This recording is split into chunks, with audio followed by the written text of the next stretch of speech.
Na mimito tozoloba toza na ngomba ya mushumba oyo ngomba ekangaki makasi nyonso ya M23 ngomba oyo tosali litumba ya 2 jours. Troisième jour na tongo tomontele bango ala so bango tubaki mitala biloko nyonso babwaki biloko nyonso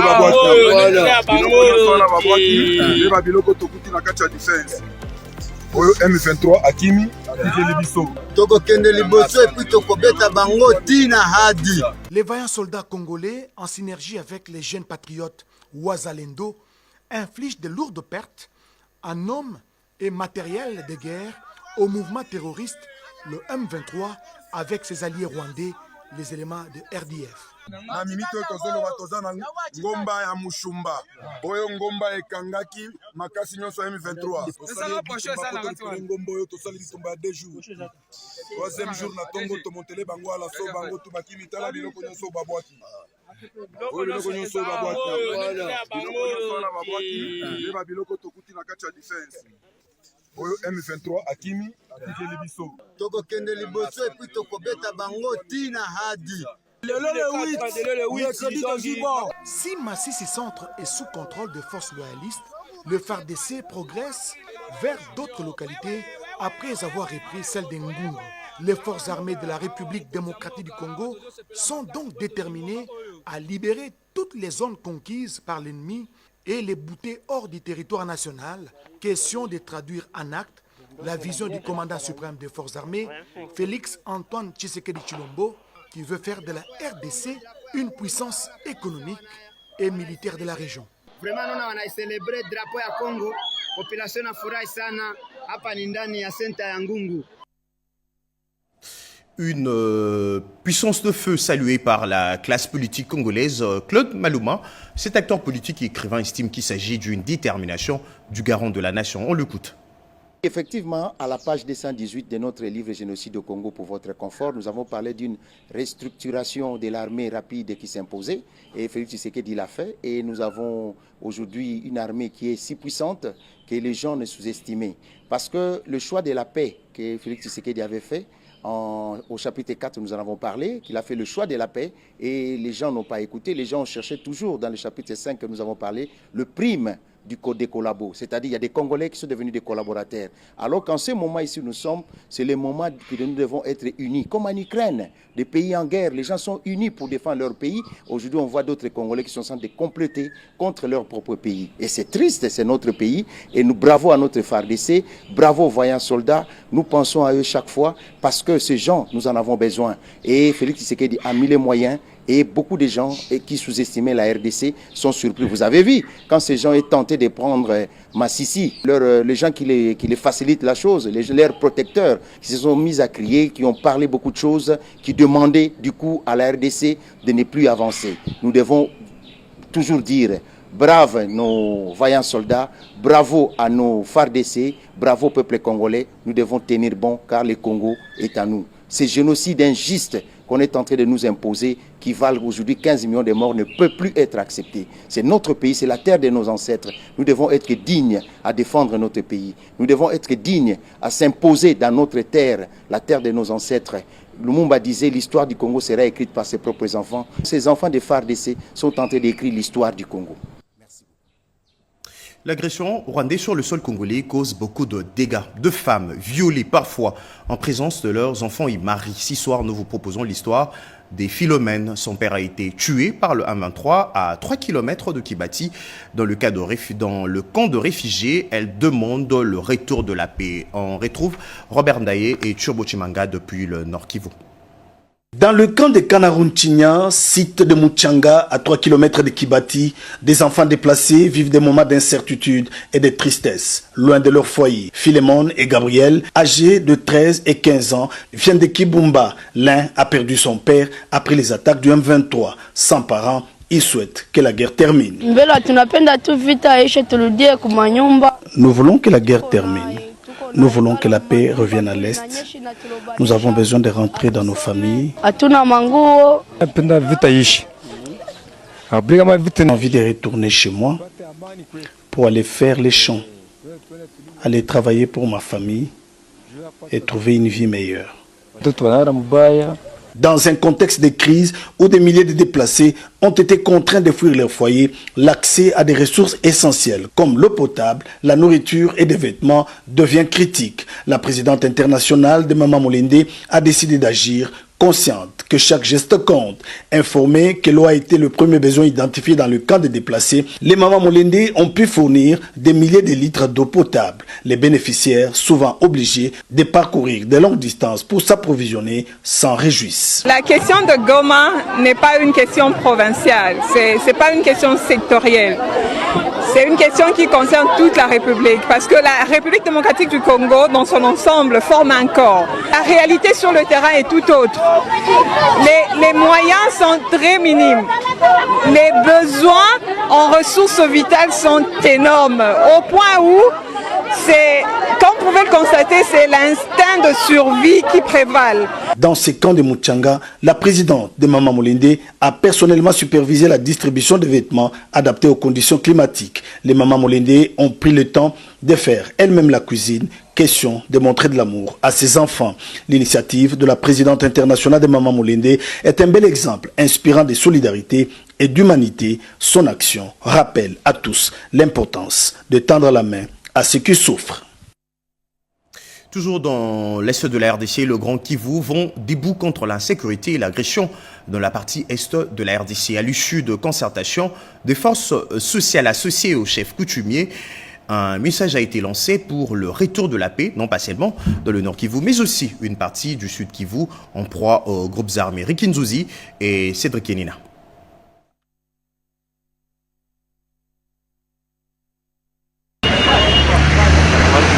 C'est une alerte et un appel à l'éveil des consciences face à la montée de l'insécurité dans le Grand Kivu. La concertation des forces sociales du Kivu, y compris les autorités traditionnelles, a permis de faire le point sur la situation sécuritaire dans le nord et sud Kivu, notamment les territoires de Haut Plateau d'Ouvira, Fizi et Mwenga-Itombwe, ainsi que les zones environnantes. Il est impératif de dépasser les différends, de rejeter les discours haineux qui privilégient le vivre ensemble dans un esprit de paix et de respect mutuel et de promouvoir la coexistence harmonieuse. L'appel a été également lancé pour un engagement du gouvernement de la République dans la lutte contre les forces négatives, mais aussi une perche a été tendue aux groupes armés appelés à abandonner les armes pour une réintégration sociale. Conscients de notre responsabilité collective, nous nous engageons à sensibiliser et persuader tous les groupes armés à déposer les armes. Le désarmement volontaire est une étape essentielle pour restaurer la paix et rétablir la confiance entre les différentes composantes de nos populations. Nous exhortons le gouvernement à travers les forces armées de la République démocratique du Congo à garantir la sécurité de toutes les communautés sans distinction. Chaque citoyen a droit à une protection équitable. Un message de soutien au chef de l'État a figuré dans la lecture, une manière pour ces notables de réaffirmer leur attachement à la République. Allez, on change carrément de registre. La province du Kasaï, dotée de 15 véhicules, dont 10 affectés à la police et 5 aux administrateurs de territoire. Le chef de l'État, à travers la vice-primature de l'Intérieur, dote la police nationale congolaise dans ces coins de la RDC de moyens de mobilité. Bobo Mokondi. Après les Kasaï central et oriental, vient le tour du Kasaï Chikapa de réceptionner ses charrois automobiles, dotation du chef de l'État Félix-Antoine Tshisekedi Tshilombo dans le cadre de la bonne gouvernance locale. Sur les 15 jeeps pimpants neufs de marque Toyota Land Cruiser et Hilux acquis par les gouverneurs de cette province au profit de la police et des administrateurs des territoires de l'Assemblée de la province, 10 jeeps 4x4 ont été affectés à la mobilité des policiers pour des opérations de maintien de l'ordre. 5 autres sont destinés aux administrateurs des 4 territoires, à savoir les territoires de Chikapa, Mweka, Luebo et Dekese. Ces engins vont faciliter la présence des administrateurs pendant leurs itinérances, dans différentes localités. Jean Bouelongadi, directeur de cabinet du vice-premier ministre au ministre de l'Intérieur et Sécurité, Maître Jekme Chabani, qui a procédé à la remise symbolique au chargé des missions du gouverneur de la province du Kasaï, Augustin Moulumba, présent dans la capitale. Au nom de la province du Kasaï, qui dirige l'excellence Crispin Mukendi Boukassa, nous ne pouvons pas rester unanimes sans remercier le chef de l'État qui a pensé donner la mobilité à la province du Kasaï pour faciliter aux administrateurs et à la police nationale congolaise d'accomplir ces missions régaliennes. Signalons qu'à ces jours, plus de 206 véhicules, dont du chef de l'État, sont dispatchés à travers 16 provinces issues des 4 provinces démembrées de la Grande Orientale et 4 autres provinces du Grand Katanga et les 5 autres provinces du Grand Kasaï. Désormais, dans le Haut-Ouélé, il est instauré un couvre-feu dans les agglomérations de Sambia, Akwa et Dungu Centre de 20h à 5h du matin. Décision prise lors d'une réunion présidée par le gouverneur de province.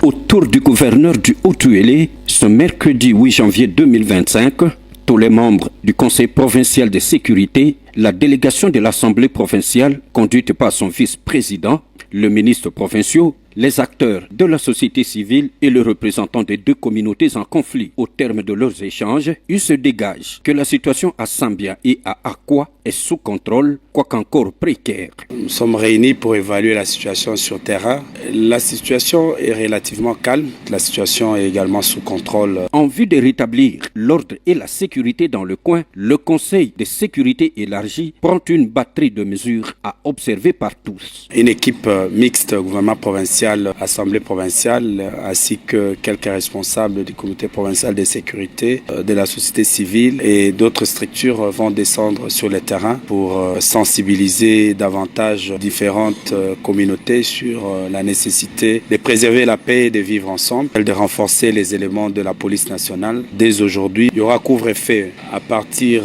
de ce soir, de 20h à 5h, un renforcement de patrouilles, des bouclages et des perquisitions. Il y avait usage des armes à feu. Aux 2 parties en conflit, Jean Bakomito Gambou lance ce message de paix. L'État que nous représentons en province ne tolérera plus toute forme de dérapage, toute forme d'attaque des uns contre les autres. Aux uns aux autres, nous demandons de se calmer.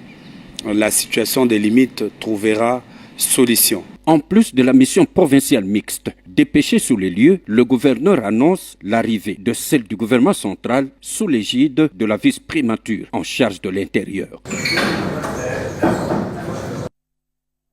Je le disais à l'entame de cette édition, amélioration de la vie sociale de Congolais, réduction de prix de denrées alimentaires sur le marché, encadrement des enfants de la rue. La rue s'est exprimée au micro de nos reporters Iverson Kaboboa et Chimène Dondo.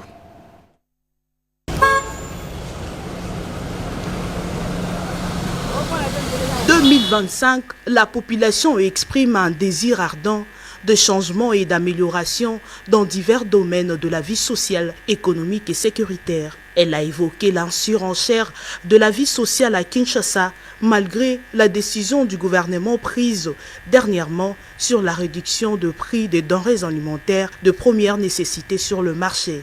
Je vois que le gouvernement doit d'abord s'occuper du social, qui s'occupe d'abord des salaires des fonctionnaires. Je trouve que c'est ça la priorité. Il faut que chaque fois que le gouvernement prend une décision quelconque, qu'il y ait la suivi. Pour certains, la priorité pour cette année est l'encadrement des enfants communément appelés enfants de la rue à travers l'entrepreneuriat de jeunes. Le gouvernement est obligé de prendre en charge tous les enfants qui restent en rue. Le gouvernement a le devoir pour cette année ici de prendre en responsabilité tout ce qu'il faut pour mettre le peuple congolais à l'aise. L'agression rwandaise préoccupe également la jeunesse quinoise qui appelle à la solidarité de tous et exhorte le gouvernement à pouvoir mettre le moyen nécessaire pour instaurer l'autorité de l'État. Pensez à nos frères de l'Est qui souffrent et chaque année il y a des milliers et des milliers de morts et cela nous dérange. Alors on va demander aux autorités de prendre des solutions adéquates pour ces problèmes qui dérangent notre pays. Les Quinois restent très contents sur les avancées enregistrées par le gouvernement dans le secteur de la justice et le ministère de l'Intérieur à travers l'opération Ndobo pour mettre fin aux inciviques appelés Kuluna. Il y a la bancarisation de frais de justice, il y a la consultation populaire avec le réforme au travers les états généraux de la justice. Et récemment, il vient de lancer de manière conjointe avec le ministère de l'Intérieur, opération Ndobo Zero Kuluna, où nous avons vu comment est-ce qu'il était au four au moulin jusqu'au preuve du contraire également, pour voir comment finir le banditisme urbain. Ce sont des gens qu'il faut encourager, que nous soutenons, qui sont en train d'accompagner le chef de l'État dans sa vision. Dans sa mission de répondre aux attentes de la population, l'État reste l'acteur principal du changement voulu par le peuple congolais. Dans l'actualité également, lancement hier, mardi 7 janvier 2025 à Kinshasa du projet d'appui aux droits et moyens de subsistance de communautés locales et autochtones pygmées pour le développement, le climat et la conservation. Un projet qui vise à sécuriser environ 500 000 hectares de terre. C'est un reportage signé René Ngwangou et Chimène Dodo.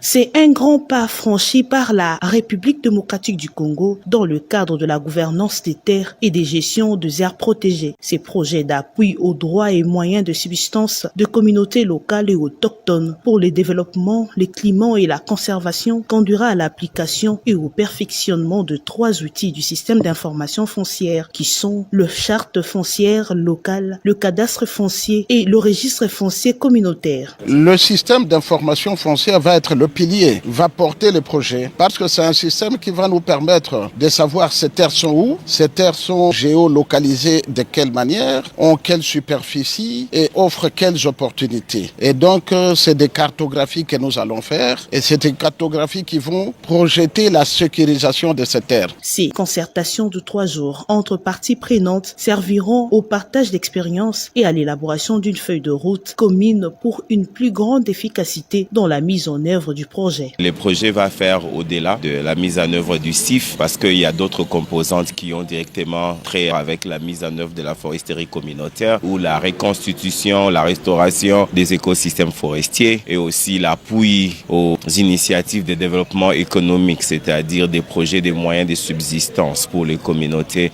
afin de pouvoir contribuer tant soit peu à la réduction de la pauvreté dans les milieux ruraux, effectivement dans les endroits où le projet sera mis en œuvre. Pour cette phase pilote, 5 provinces sont ciblées. Il s'agit de la Tchopo, l'Équateur, le Kwilu, le Congo central et le Sud-Ubangi.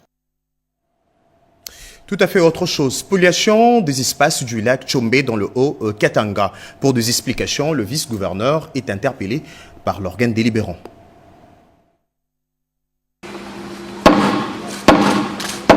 Convoqué pour trouver des solutions idoines au sujet de la spoliation des espaces du lac Tchombe et de la rivière Lubumbashi, la session extraordinaire a démarré ce mercredi 8 janvier 2025 et cela sous la houlette du président de l'Assemblée provinciale du Haut-Katanga, l'honorable Kabouimamba Michel. Une séance plénière qui a connu la participation de quelques autorités politico-administratives de la province.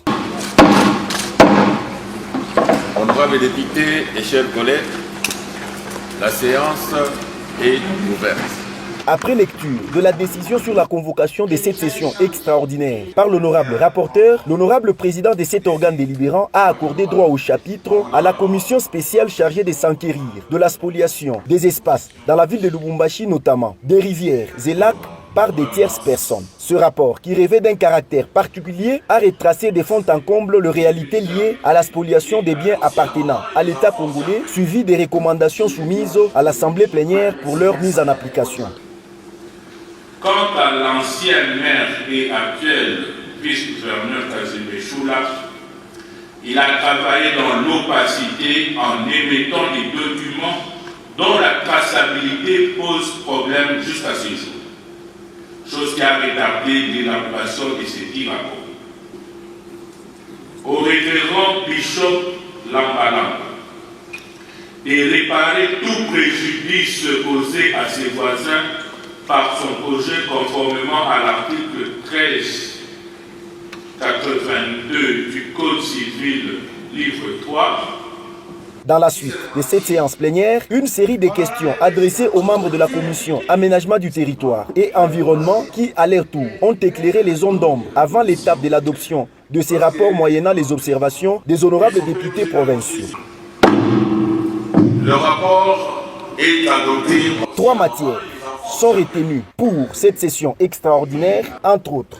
L'audition et adoption du rapport de la commission spéciale chargée de s'enquérir du cas d'expoliation du lac Tchombe et de la rivière Lubumbashi. L'audition et l'adoption du rapport de la commission spéciale chargée de s'enquérir de l'état environnemental au sein et aux alentours des entreprises Métal Nino et CJCMC à Likasi, l'impact et les conséquences du minage par la société Wash Mining sur l'environnement et la population environnante. Au-delà de la RDC, Nicolas Maduro sera investi président vénézuélien ce jeudi à Caracas pour un nouveau mandat. La RDC sera représentée par le premier vice-président du Sénat, envoyé spécial du président de la République. On retrouve nos envoyés spéciaux Anita Luamba et José Dibone-Kene. Ce grand événement prévu pour ce vendredi 10 janvier au Parlement va marquer le début d'un nouveau mandat pour le président de la République, Nicolás Maduro Moros, réélu dans un contexte politique et économique très délicat. Alors que Caracas se prépare pour la cérémonie d'investiture du président Maduro, les projecteurs se tournent vers l'arrivée imminente de l'envoyé spécial du président de la République, Félix Antoine Tshisekedi, qui a mandaté le premier vice-président du Sénat, José Kalalawa Kalala, pour représenter la RDC à ce grand rendez-vous. La présence du chef de la diplomatie parlementaire témoigne de l'importance des relations bilatérales entre Kinshasa et Caracas. L'envoyé spécial du président Tshisekedi va être porteur d'un message officiel de félicitations et d'encouragement au président Nicolás Maduro, réélu pour un nouveau mandat. Ça sera aussi une occasion pour le Venezuela de réaffirmer sa souveraineté et sa vision politique sur le plan international. Depuis Caracas, Anita Luamba et José Dibone-Kene pour le compte de la RTNC. Merci Anita Luamba. Nous allons poursuivre de matériels médicaux reliés à 2 formations hospitalières de la capitale et 2 autres provinces, le Kasaï et le Sankuru, un geste de fonds national de promotion et des services sociaux. Cédric Enena nous décrit la nature de ces équipements médicaux. Des équipements médicaux et orthopédiques remis à l'hôpital des références du camp Lofungula et au centre hospitalier HOP par le Fonds national des promotions et des services sociaux FNPSS. La livraison comprend des machines d'imagerie médicale, des appareils, des radiographies rayons X, des équipements orthopédiques, des systèmes d'aspiration et tout le nécessaire pour permettre à ces 2 hôpitaux d'offrir des soins de qualité à la population. La mission qui a été mise à jour du fonds, c'est de garantir l'accès de nos populations vulnérables aux services sociaux de base. Le plus primordial et prioritaire, c'est la santé. Nous avons pu avoir une ligne budgétaire du Trésor public. Ce que je vous amène ici n'est pas venu d'un bailleur de fonds. Ça vient de l'État congolais. Maître Alice Mirimo a fait savoir que ces matériels et équipements vont couvrir les besoins essentiels, les salles d'urgence, les blocs opératoires, les services de soins intensifs et les laboratoires, y compris les services dentaires et la salle d'accouchement. Je ne sais pas quand est-ce que nous avions encore reçu un conteneur comme ça, des appareils, plus ou moins neufs. Mais le chef de l'État a songé à nous. Ça montre sa proximité avec son peuple. L'objectif est ambitieux en vue d'atteindre 200 conteneurs d'équipements médicaux et d'assurer leur acheminement dans les 26 provinces du pays. Les Sankuru et les Kasaï ont reçu également le même lot. Nous disons merci à la FNPSS pour le travail abattu. Nous disons merci au chef de l'État qui a tenu sa promesse. Ceci est une contribution à la couverture santé universelle, une initiative du président de la République, Félix Antoine Tshisekedi. Santé toujours. Inauguré par le chef de l'État en 2023, l'hôpital militaire du camp Colonel Tchachi dans la commune de Ngalema offre plusieurs services, pédiatrie, imagerie, laboratoire et dialyse. Son médecin directeur parle de l'expertise de cette formation sanitaire. Merci Kanza. Inauguré en 2023 par le chef de l'État Félix Antoine Tshisekedi, l'hôpital du camp Colonel Tchachi est aujourd'hui 6 symboles de la renaissance du secteur de la santé. Le médecin directeur de cette formation hospitalière, le colonel Mbouyou François, commandant du corps de santé de la garde républicaine, précise ce qui suit. Vu l'investissement fait, il fallait que ça ne servait pas que les militaires de la garde républicaine, mais que ce soit au service de tous les militaires, de tous les hommes en uniforme et de tous les compatriotes, et pourquoi pas ceux qui ne sont pas nos compatriotes, mais qui ont choisi la RDC comme leur seconde patrie. Ainsi que, initialement conçu pour prendre en charge les militaires de la garde républicaine, à ce jour, l'hôpital est ouvert à tout le public. L'hôpital est né d'un petit centre de santé dont nous n'avions qu'un petit centre d'une capacité d'à peine 25 lits.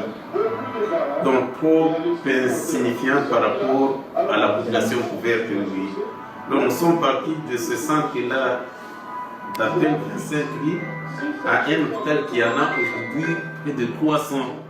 Aujourd'hui, nous sommes un hôpital qui offre presque tous les services spécialisés, les services médicaux, la pédiatrie, avec des branches, des sous-spécialités.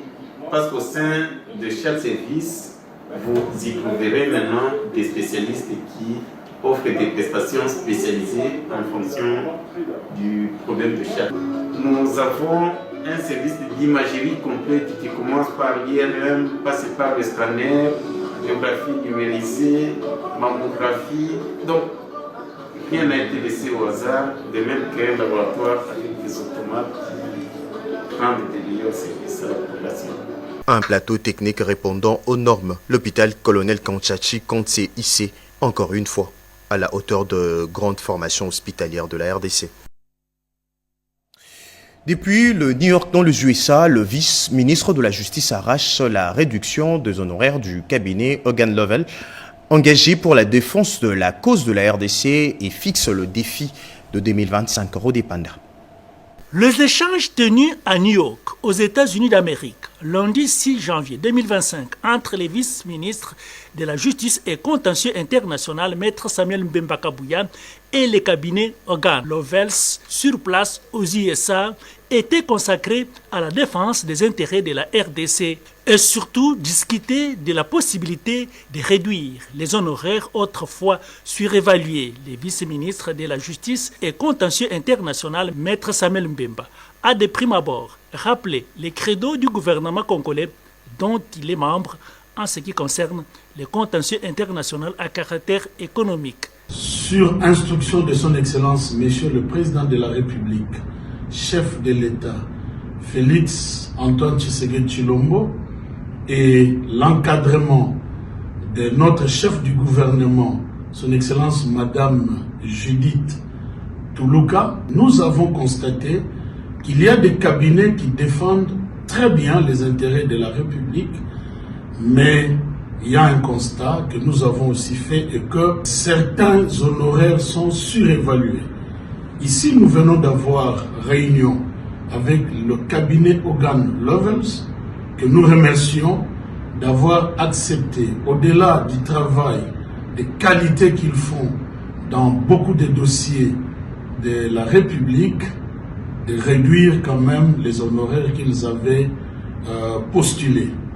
Notre défi en 2025 va aussi être la rationalisation des honoraires des avocats qui défendent la République. Il s'y est de noter que ce cabinet Hogan Lovells avait arrêté de défendre les intérêts de la RDC pour un paiement de ses honoraires. Écho de parti et formation politique. Révision ou changement de la Constitution. Changement de la Constitution déclare un certain nombre de formations politiques membres de l'Union sacrée de la Nation qui sensibilisent déjà leurs sympathisants.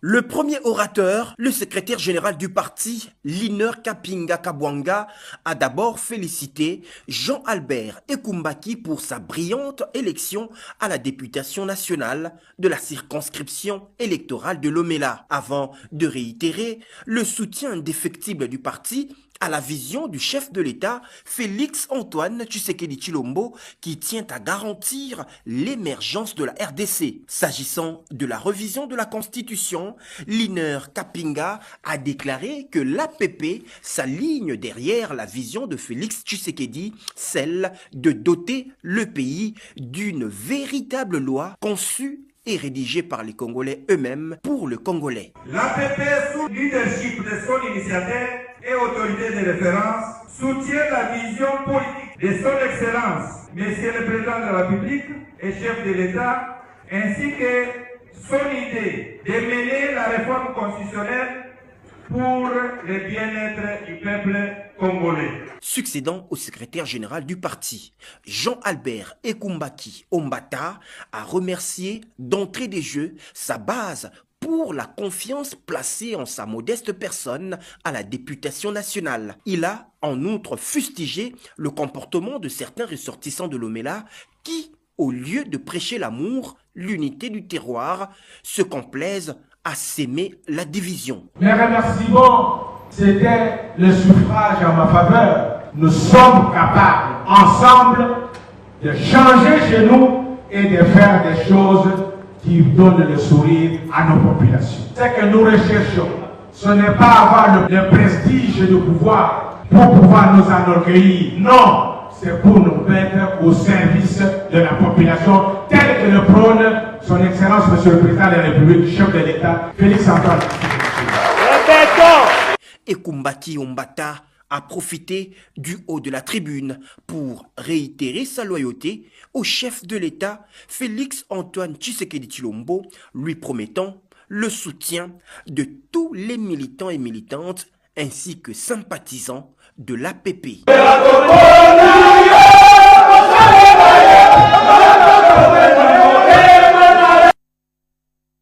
À l'international, avant de nous quitter, Jean-Marie Le Pen, l'une des grandes figures de la politique française, s'en va. Une personnalité politique controversée par ses prises de position vis-à-vis de migrants et étrangers au-delà de la reconnaissance de la République française. C'est mercredi, certains se sont curieusement réjouis de sa mort. Je ne dis pas que les chambres à gaz n'ont pas existé, mais je crois que c'est un point de détail de l'histoire de la Deuxième Guerre mondiale.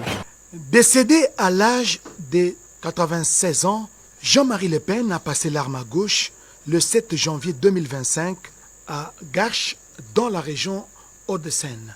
Homme politique français de la 4e et 5e République, Jean-Marie Le Pen a occupé les fonctions de député européen pendant 14 ans, soit de 2004 à 2019. À l'appel des collectifs de partis politiques, à l'instar du nouveau parti anticapitaliste de Philippe Poutou, plusieurs marches ont été organisées dans plusieurs villes de France pour célébrer la mort de Jean-Marie Le Pen. Feux d'artifice, champagne, chants d'allégresse, ces images ont fait les tours du monde et des réseaux sociaux. Pour le porte-parole du gouvernement français, Sophie Primas, je cite, « Mort, même l'ennemi a droit au respect », fin des citations. Et d'autres membres du gouvernement de renchérir, la mort d'un homme, fût-il un adversaire politique, ne devrait inspirer que de la retenue et de la dignité, à fustiger les droitiers, ministres de l'Intérieur, qualifiant de honteuses ces images de liesse. Il faudra noter que Jean-Marie Le Pen fut le fondateur du parti d'extrême droite, le Front National, devenu Rassemblement National. Il a eu de son vivant des propos tout à fait inacceptables et agi de façon parfois inacceptable. Je ne dis pas que les chambres à gaz n'ont pas existé, mais je crois que c'est un point de détail de l'histoire de la Deuxième Guerre mondiale. Merci à vous qui nous suivez depuis la ville de Lubumbashi dans le Haut-Katanga. Merci aussi à Jacques Ababa Moukoumina Sedouga, René Ngwangou, Patrick Bapouila, Jerry Mawassa, Ribin Kumbu, Djibril Wadiengoso pour avoir réalisé cette édition. À toutes et à tous, bonsoir et à demain.